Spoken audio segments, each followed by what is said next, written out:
continuar estas predicaciones de Eclesiastés 7, 8 y 9. Son los capítulos 7, 8 y 9. Doy gracias a Dios por este privilegio, ¿verdad?, que me da de compartir. Y por cierto, voy a poner aquí el cronómetro para no pasarme tanto, por respeto de lo que también se debe llevar a cabo, ¿verdad? Y ahí está. Entonces, hablamos las Biblias ahí en Eclesiastés 7, 8 y 9, y el nombre de la predicación es Valorando la Palabra del Rey.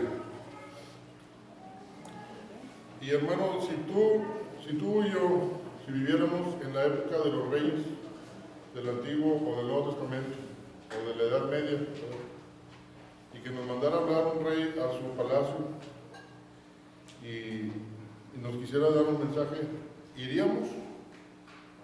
¿Lo escucharíamos? ¿Obedeceríamos? ¿Le pondríamos atención primeramente y haríamos lo que nos indicara él? ¿O lo ignoraríamos? Y si lo ignoráramos, no sé en qué tiempo estamos hablando, hipotético, si lo ignoráramos, ¿qué nos pasaría? ¿Verdad? Antes no había vuelta de hoja, ¿verdad? Y si por otro lado atendiéramos a su llamado, lo escucháramos e hiciéramos lo que él nos pidiera, ¿cómo nos sentiríamos? Por decir, que nos encargue una provincia, ir a dar un mensaje, ¿verdad?, que te dé un rollito así con un sello, y el único, no sé, tarea que era es que lo llevaras a tal provincia y recabaras algunas firmas y vinieras y lo hicieras. ¿Cómo te sentirías de haber cumplido con eso? ¿Cómo nos sentiríamos? Yo creo que ahorita pues ya no estamos en la época de los reyes, por eso no lo dimensionamos, pero en aquel entonces, los tiempos bíblicos, la palabra de un rey era ley, ¿verdad?, y era lo que se tenía que hacer. Pero es bueno ponernos en ese tiempo para decir, bueno, si eso es con un rey humano, con un rey del universo que es Dios, ¿cuánto más debemos poner atención en lo que Él en los estatutos que nos da y tratar de llevarlos a cabo, ¿verdad? Bueno, vamos a considerar eso. Valoremos la palabra del rey, es el tema del día de hoy. Vamos a orar. Pues, Señor, qué bendición que tú eres quien abre nuestros oídos, tú eres quien antes de la fundación del mundo habías preparado todo esto de que estuviéramos vivos, Señor, y capaces de recibir a tu Espíritu Santo y recibir el mensaje y seguir ese llamado hacia ti, Señor. Y pues, Señor, ayúdanos a considerar esta salvación tan grande, Señor, con temor y temblor, y permanecer en ellos, Señor, a valorar tu palabra como se requiere que sea, Señor. Gracias por todo tu amor y tus misericordias nuevas cada mañana, Señor. Amén. Entonces les voy a pedir que abran sus Biblias en Eclesiastés, ya les dije 7, 8 y 9, y vamos a tomar en cuenta, vamos a valorar estos pasajes. Y aquí estos pasajes hablan sobre la ética. La ética, pues, es el estudio de las normas de conducta del ser humano. Hay una palabra parecida en los animales que se llama etología, que es el comportamiento de los animalitos, ¿verdad? Nosotros no somos animales, somos hombres y mujeres, son seres humanos creados a la imagen de Dios, y esta palabra ética se refiere a eso, a las normas de conducta. Y por ejemplo, aquí en Eclesiastés, ahorita nuestra hermana Han leía Eclesiastés 7, los primeros versículos, ¿verdad? Inmediatamente nos introducimos en lo que es las cuestiones éticas que el predicador investiga y sugiere que reglas que él cree que pueden presentar alguna dirección para la vida nuestra aquí sobre la tierra, ¿verdad? Y Por ejemplo, miren, dice Eclesiastés 7:1, mejor es la buena fama que el buen ungüento, y mejor el día de la muerte que el día del nacimiento. Y si leemos hasta el versículo 8, sigue diciendo esas comparaciones. Mejor es ir a la casa del luto que a la casa del banquete, porque aquello es el fin de todos los hombres, y el que vive lo pondrá en su corazón. Mejor es el pesar que la risa, porque con la tristeza del rostro se enmendará el corazón. El corazón de los sabios está en la casa del luto, mas el corazón de los insensatos en la casa en que hay alegría. Mejor es oír la reprensión del sabio que la canción de los necios. Dice, porque la risa del necio es como el estrépito de los espinos debajo de la olla. No sé si han andado ustedes o yo, bueno, hemos andado en el campo. Oye, pues junta leña para hacer una lumbre, ¿verdad? Y luego no encuentras, y hay varitas con ramas y con espinas, y esas las pones, ¿y qué pasa? Cuando duran mucho o duran poquito. Poquito, truenan bastante, ¿verdad? Hasta saltan chispas y todo, pero en realidad duran bien poquito y se consumen rápido. En cambio la leña dura más, ¿verdad? Y así dice aquí que los espinos debajo de la olla, pues es como la risa de los necios. Y esto también es vanidad. Y dijimos que vanidad pues es como algo que da confusión, ¿verdad? Algo confuso, un vapor, una niebla. Entonces aquí el predicador, que es Salomón, ¿verdad? Cojolet, en hebreo, ¿verdad? Dice estas reglas, él sugiere estas reglas y piensa que pueden dar dirección a la vida en la tierra. Es necesario vivir con reglas. Nosotros lo vemos aquí cuando se va la luz, o ahora que hubo los ventonazos y no jalan los semáforos, ¿qué pasa? Si con semáforos chocamos, los regiomontanos, ¿verdad? Sin semáforos estamos perdidos, ¿verdad? Entonces las reglas y las reglas de tránsito y todo son importantes para darnos una orientación en nuestra vida. Y aquí las reglas que el predicador saca como conclusión que es una sociedad maldita por el pecado. Estamos malditos. Como todos sabemos, el hombre cayó, el hombre y la mujer cayeron allá en el Edén, y a partir de ahí el ego de cada quien interfiere entre las relaciones interpersonales y con Dios. Y es la maldad del pecado que está en nosotros.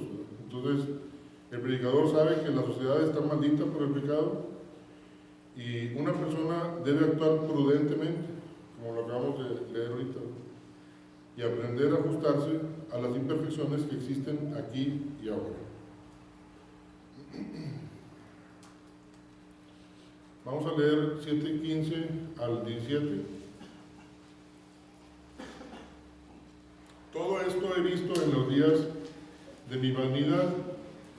Justo hay que perece por su justicia, y hay impío que por su maldad alarga sus días.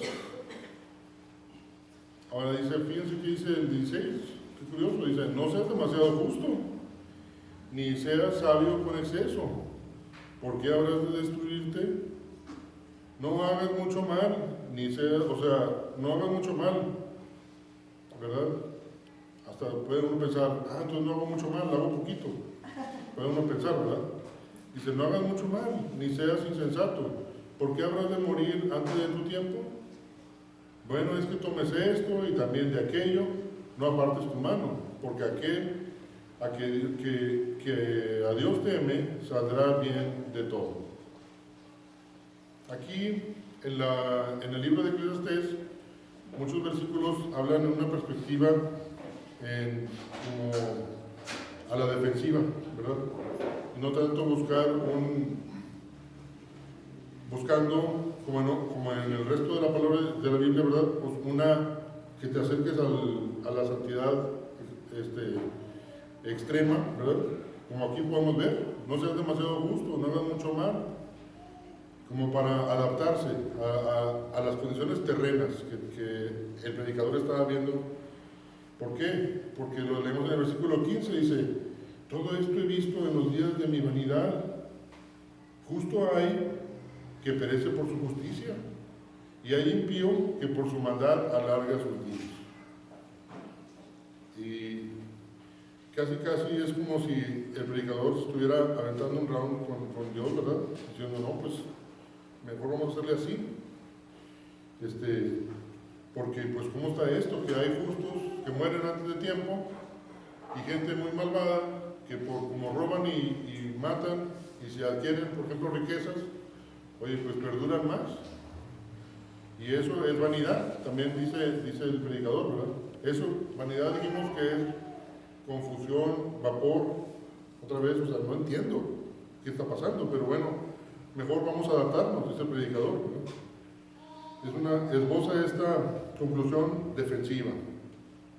Si vemos Eclesiastés 8:10, también dice algo parecido, dice, asimismo, he visto a los inicuos sepultados con honra, mas los que frecuentaban el lugar santo fueron luego puestos en olvido en la ciudad donde habían actuado con rectitud. Esto también es vanidad. Eso también es vapor. Eso también es humo, ¿verdad? Hebel, la palabra. Veamos el 8:14, ¿qué dice?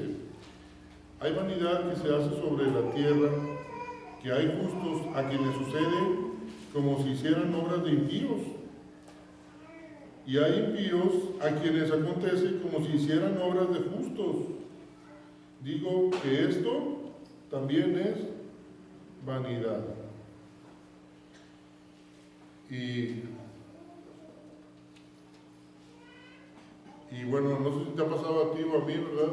De que nos pasan cosas, de que ¿por qué, Señor? Podemos llegar a decirle al Señor, oye, Señor, mira,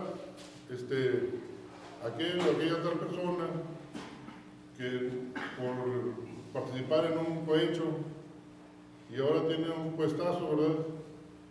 Y yo, como decidí no, pues ahora me quedé acá, no avancé. ¿No es justo, Señor? Bueno, hay quien hasta puede hablar así y gracias a Dios que el Señor nos tiene misericordia y a veces nos deja expresarnos, ¿verdad? Como era Job, cuando hablaba y exponía su queja delante de Dios, ¿verdad? Es algo común que nos pueda pasar cosas malas, hermanos, en la vida. No todo va a ser un lecho de rosas, ¿verdad? Y sin embargo, otra conclusión también a la que llega el predicador y que a veces a las personas no les gusta reparar en esa conclusión, como yo tenía un maestro de literatura en la prepa 9 que estuve, ¿verdad? No digo nombres, nomás digo, ¿verdad? Pero él decía eso. Y de hecho tenía un nombre bíblico él. Decía, a mí, porque alguna vez hablamos de la Biblia, ¿verdad? Eclesiastés, es el mejor libro, porque pues, todo es vanidad, pero lo que no toman en cuenta a veces ellos, los escépticos o los ateos, es que Eclesiastés también habla de Dios. Eso no les gusta reparar en eso, ¿verdad? Pero aquí en la Biblia pues sí deja esa conclusión a la que llega este predicador, y que es recordar que la vida se debe llevar en completo temor por causa de la certeza de la muerte, vamos a morir, y de la existencia de Dios. Es un temor reverente con el que debemos de vivir por esas dos causas, ¿verdad? Porque vamos a morir y vamos a estar delante de Dios. Vamos a leer Eclesiastés 7:18.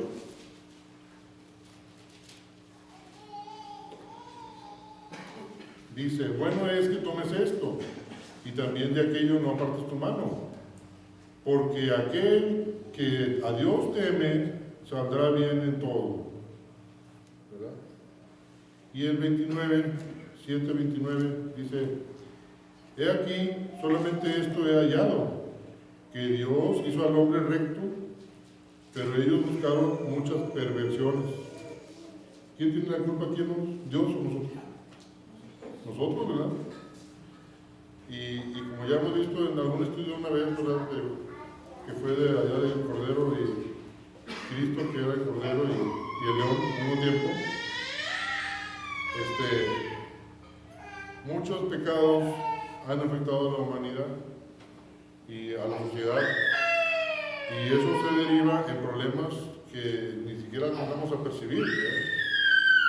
Por ejemplo, tengo un primo que trabaja en la cuestión de los alimentos, ¿verdad? Él es biólogo o es químico, químico parasitólogo, ¿verdad?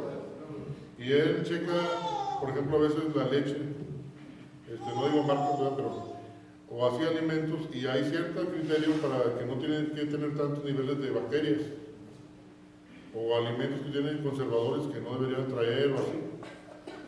Y a veces pasan y los andamos comprando en el Superciente o en el Oxxo, como sea, y no son buenos para la salud. Y la gente que los hace sabe que no es bueno, y como quiera lo vende porque es una forma en que ellos están enriqueciéndose. Entonces ahí hay un pecado de codicia de esas personas que indirectamente nos está afectando a nosotros. Entonces, sí, estamos inmersos, tenía razón el predicador, estamos inmersos en una sociedad que está afectada por el pecado. Y eso hace que también a los creyentes nos toquen cosas negativas también, que no queremos, que no nos gustan, pero gracias a Dios que esas, el mismo Señor las usa para bien para nosotros, a veces como pruebas, y a veces sale después como bendición, que Dios es experto en tomar algo malo y transformarlo en algo bueno. Lo vemos incluso en la misma muerte del Señor Jesucristo. A lo mejor en su momento la gente lo vio como algo trágico, pero fue para la salvación de la humanidad. Entonces, ¿cómo podemos congeniar estas dos ideas, la teoría de la vida y el temor a Dios? ¿Verdad? Porque aquel que tiene poca noción de Dios y de su palabra, o poco interés por eso no se puede subir aquí. Sí. Poco interés por eso, pues va a estar muy criticón, ¿verdad? Contra Dios. No, Dios, ¿por qué esto? ¿Por qué el otro? ¿Por qué aquí? ¿Por qué allá? Pero no teme a Dios. Entonces, pues hay un punto clave, hermanos, aquí, que es valorar la palabra del Rey, valorar la palabra de Dios. Es como cuando éramos niños, ¿verdad? Algunos fuimos más rebeldes, ¿verdad? Pero si nuestros padres nos decían, haga esto, y si no nos explicaban por qué, a veces no lo hacíamos, pero nos tenían que explicar nuestros padres por qué, ¿no? Simplemente es esto lo que hay que hacer, ¿verdad? Entonces, en la Biblia no es un libro que está maquillado, ni un libro que muestra puras cosas bonitas, ¿verdad? De hecho, hay muchos creyentes sufrieron en la Biblia, en tiempos del Antiguo Testamento y del Nuevo Testamento. Y no hay por qué pensar que a nosotros no nos va a pasar ese sufrimiento. En el 2014, allá en Libia,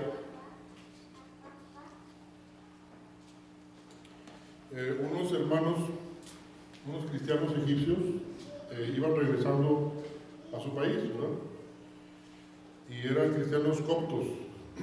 Nosotros casi no tenemos esa noción, ¿verdad?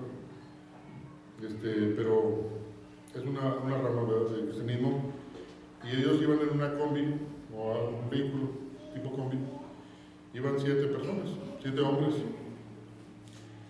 Ahí me les mandé el video, no sé si lo subí ahí en Facebook, pero si lo quieren ver después, o si no se los paso me dicen, o al ratito lo mandamos otra vez. Pero esos 7 hombres fueron detenidos por el ISIS, ese grupo terrorista radical islámico, y al detenerlos ellos los llevaron a una casa de seguridad y ahí estuvieron, y después 3 semanas los estuvieron tratando bien. Bueno, los metieron a una fortaleza subterránea, a una casa subterránea, Pero antes de eso, 3 semanas, los trataron bien. Les dieron alimentos, les dieron agua limpia y les insistían en que dejaran la fe, ¿verdad?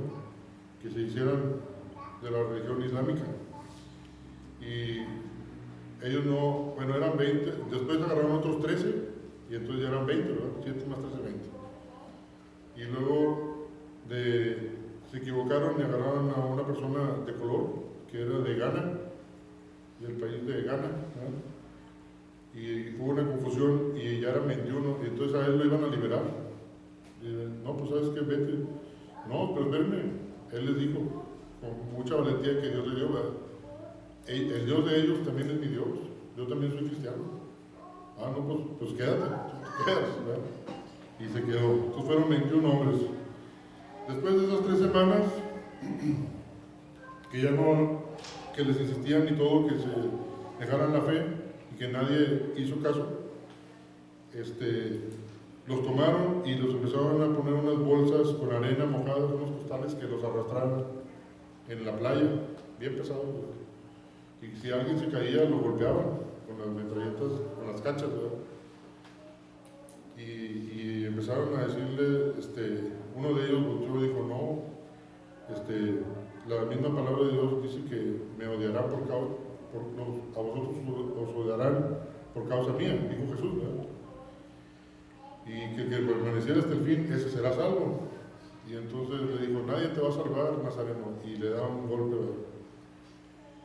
Y finalmente nos llevan, eso ya estábamos en febrero de 2015, nos llevan a la playa, y en la playa, estando en la cárcel subterránea, hubo manifestaciones fuera de lo común. Ellos estaban orando, y una vez oraron a la misma voz, ten misericordia, Señor, ten misericordia, ten misericordia. A la misma voz, imagínense 21 personas haciendo una oración así, al unísono, y tembló, y el ISIS, ellos se fueron corriendo, tuvieron miedo, ¿verdad? Pero volvieron otra vez, y cuando los llevaban presos, si ven ahí en el video, va volteando el terrorista, y ve la metralleta menos atrás de donde está la camioneta, ¿verdad?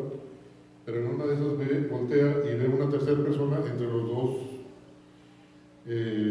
capturados que llevaban, o sea, una tercera persona como si fuera Cristo, ¿verdad?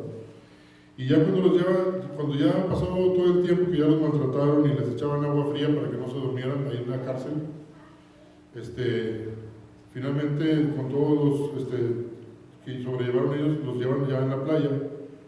3 veces los amenazaron de muerte, y ya la tercera vez que ya los llevaban en la playa, iban caminando en la orilla de la playa, y está el testimonio de que dentro de los 21 que los llevaban cada uno, a lo mejor vieron alguna escena de esos videos, ¿verdad? Que estaban vestidos de naranja, de color naranja, los rehenes, y los de la ISIS de color negro, ¿verdad? Con capuchas.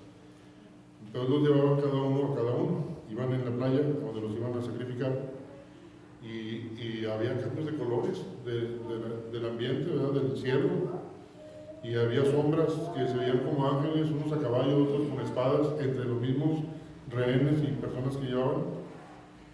Y ya estando ahí, los hincan y dicen que les dan una última oportunidad de que se arrepientan, dejen su fe, y no se arrepienten. Entonces los inclinan a cada uno, cada uno agarra uno, y con un cuchillo pues los degollan, uno por uno, esperando que en el transcurso se vayan arrepintiendo y desistan, ¿verdad? Pero ninguno de los 21 se arrepintió, o sea, dejó la fe en Cristo, ¿verdad? Aquí tengo los nombres de ellos, yo creo que es bueno recordarlos. Se llama, número 1, Bishoy Adel Calaf. Número 2, Samuel Aloam Wilson. 3, Hani Abdel Masih Salib. 4, Melad Makin Saki. 5, Abanou Ayad Atia. 6, Esat Bushra Nasif. 7, Yusef Shokri Jounan. 8, Kirilos Shukri Fauzi. 9, Majed Suleiman Sehata. 10, Samuel Stefanos Kamel. 11. Malak Ibrahim Siniot. 12. Bishoy Stefanos Camel. 13. Mena Falles Asís. 14. Girgis Melad Niot. 15. Tawadros Joseph Tawadros. 16. Esam Badr Samir. 17. Luke Ngati. 18. Jaber Munir Adli. 19. Malak Faraj Abraham. 20. Sameh Salah Farouk. Y 21. Matthew Ayariga. Ellos valoraron la palabra del rey. Y ellos, a pesar de esto que viene en Eclesiastés, de que por su justicia, justo hay que perece por su justicia, pero ellos valoraron la palabra del rey, ¿verdad? Y ya están con él en su presencia, ¿verdad? Y hermanos, en la Biblia de Jean Agetz también hace hincapié en un principio bíblico sobre las desigualdades de la vida, y el principio bíblico es este: necesitamos aceptar el hecho de que la vida en esta tierra muchas veces es injusta y desigual, aún para los creyentes piadosos. Voy a repetir: necesitamos aceptar el hecho de que la vida en esta tierra muchas veces es injusta y desigual, aún para los creyentes piadosos. En el Nuevo Testamento viene Pablo leyendo, vamos a leer 2 de Tito 3, 10 al 13. Perdón, de Timoteo, ¿verdad? A ver. Timoteo, ¿verdad? Segunda de Timoteo 3, 10 al 13. No, es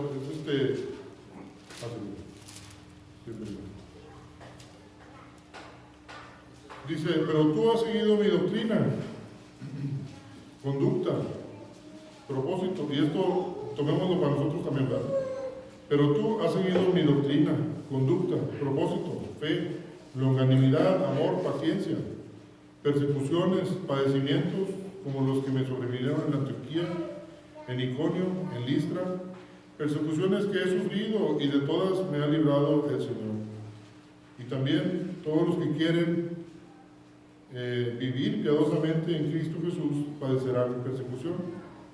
Mas los malos hombres y los engañadores irán de mal en peor, engañando y siendo engañados. Y también en Santiago nos añade perspectiva de los sufrimientos. Si vemos Santiago 1, 2 al 4, dice: hermanos míos, tened por sumo gozo cuando os halléis en diversas pruebas, sabiendo que la prueba de vuestra fe produce paciencia. Mas tengan la paciencia su obra completa, para que seáis perfectos y cabales, sin que os falte cosa alguna. Y sea, bueno, y también, hermanos, tenemos la historia de Job, que ya lo vimos, y tenemos también que considerar el mismo Señor Jesucristo, que sufrió tal contradicción de pecadores, para que vuestro ánimo no se canse, dice la palabra de Dios, ¿verdad? Hasta desmayar. Hebreos 12:3. Entonces, valoremos estos ejemplos en la palabra de Dios. Ya en esta sociedad no nos gusta sufrir, y a veces el camino que tenemos que llevar implica eso, ¿no? Salomón lamentaba la injusticia que observaba, pero también supo dar un muy buen consejo que viene en Eclesiastés 8, 2 al 4. Dice: te aconsejo que guardes el mandamiento del rey y la palabra del juramento de Dios. Aquí cuando dice rey, él sí se refiere a un rey terrenal, ¿no? Pero también añade: y la palabra del juramento de Dios. Y luego, hablando también del juramento, del mandamiento del rey, dice: no te apresures a irte de su presencia, ni en cosa mala persistes, persistas, porque Él hará todo lo que quiere. Pues la palabra del rey es con potestad. ¿Y quién le dirá qué haces?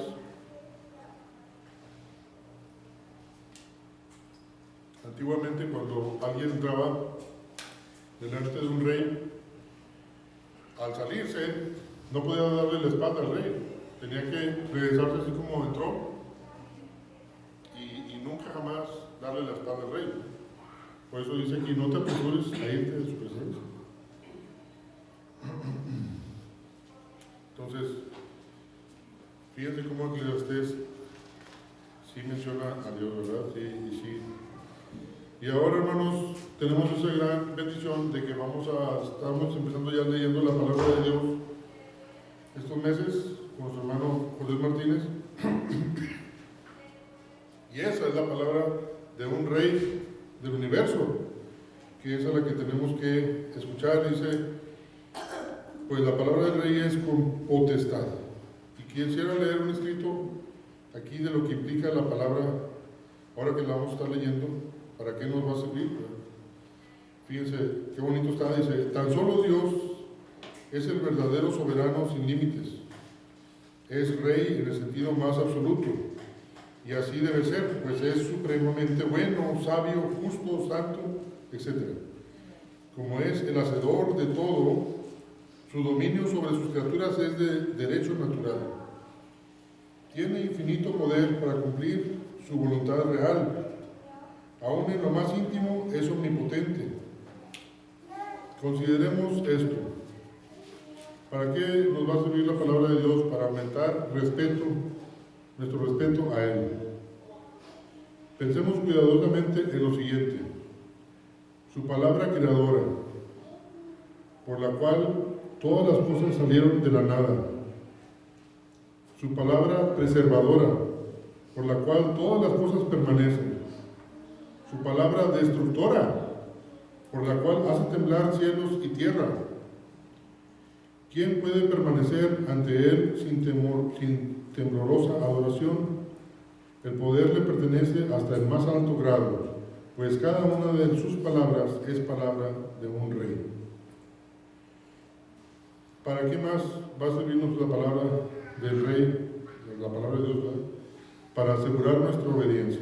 Y aquí vienen 3 puntos. Dice, cada precepto suyo ha de ser obedecido inmediatamente, de todo corazón, plenamente, por cada uno de nosotros, puesto que el rey lo manda. Su servicio no tiene que ser equivocado, pues sería rebelarse contra su soberanía. Jonás no tuvo éxito en esto, pues nadie puede burlarse del Señor, y el que trate de escaparse de Él encontrará que su brazo es largo. La palabra también nos sirve para arrepentirnos de la desobediencia en que andemos. Si hemos caído en pecado, permitamos que la palabra del Rey, con su misericordioso poder, nos subyugue y traiga nuestro corazón al arrepentimiento. Número 3, para inspirar nuestra confianza nos va a servir la palabra del Rey. Si nos falta confianza en la vida, hermanos, pues la palabra de Dios nos va a fortalecer. Él es poderoso para dar perdón al penitente, pues Él lo ha prometido en su palabra. ¿Qué dará al creyente poder para renovar su vida? La palabra, ¿verdad? Envió su palabra y curóles, dice la Biblia. Esto es muy cierto espiritualmente. Andamos flaqueando en algunas cosas. Envió su palabra y curóles. Ay, Juan, pero yo no me siento como para estar leyendo la Biblia. Léela, porque eso es lo que te va a acercar a Dios, ¿verdad? Si no, menos jamás nos acercaríamos. Él dará a los que son tentados poder para vencer la tentación. Dios asegura la victoria del creyente sobre los asaltos de Satanás mediante su palabra. Esta es la espada que Jesús usó en el desierto. Dará al que sufre poder para soportar con paciencia y sacar provecho de la prueba. La palabra nos va a dar poder para soportar esas pruebas, ¿no? Y al moribundo esperanza, paz, visión beatífica. Una palabra del Señor de la vida quita a la muerte su aguijón.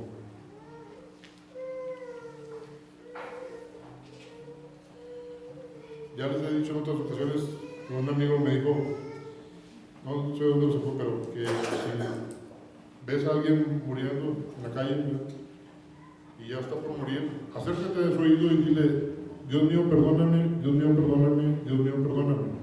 Esa es una pequeña oración. A lo mejor son los últimos segundos de vida. Y es la palabra de Dios, porque sabemos que va en la voluntad de Él, ¿verdad? En la película de Dios no está muerto, ¿sí la han visto? Sí. La 1, ¿no? Creo, el maestro que lo atropella. El maestro era ateo, ¿no? Y lo atropella un carro, y en eso van dos pastores caminando y ven el accidente. Y creo que ya lo conocían, no estoy seguro, pero se acercan a él. Y en ese momento, antes de morir, le llaman el Evangelio. Y esa palabra lo sana y lo salva. Qué hermoso, ¿verdad? La palabra nos va a dirigir nuestro esfuerzo cristiano. O sea, si haces cosas para Cristo y piensas que como que algo me falta, la palabra de Dios te va a ayudar. A veces hay quien se puede enfocar en el ceremonialismo, algunas religiones, ¿verdad? O en meterle más a la música, o como creyentes apoyarnos en la riqueza, o en la oratoria. Hay iglesias que los pastores son buenos oradores, ¿verdad? Pero si dejan la palabra de un lado, pues ¿de qué sirve la oratoria, ¿verdad? Entonces, todas estas cosas son demasiado flacas para depender de ellas. Debemos depender de la palabra del Rey. Debemos apoyarnos sobre la palabra de nuestro Rey, siempre que queremos hacer cosas en su nombre. Predica la palabra del Señor, pues nada más puede quebrantar los corazones, consolar a los desalentados, engendrar fe o producir santidad. Ruega con la palabra del Señor. Hoy estamos viendo el estudio de orar, ¿verdad? Dice, pues seguramente el Señor cumplirá sus promesas y empleará su poder para hacerlas fieles. Practica la palabra del Señor. Hay un libro nuevo que está sacando el hermano Miguel Núñez, por ahí salió un anuncio que me llamó la atención el título y lo compartí también con un amigo. Oye, si lo consigues, te encargo uno, o ya lo tienes. No, digo, espérame, tranquilo. Lo acabo de ver en el anuncio. No, ya lo quería leer. Dice, ¿crees la Biblia o la vives? No sé si vieron el anuncio de ese nuevo libro. ¿Crees la Biblia o la vives? Entonces está interesante, ¿verdad?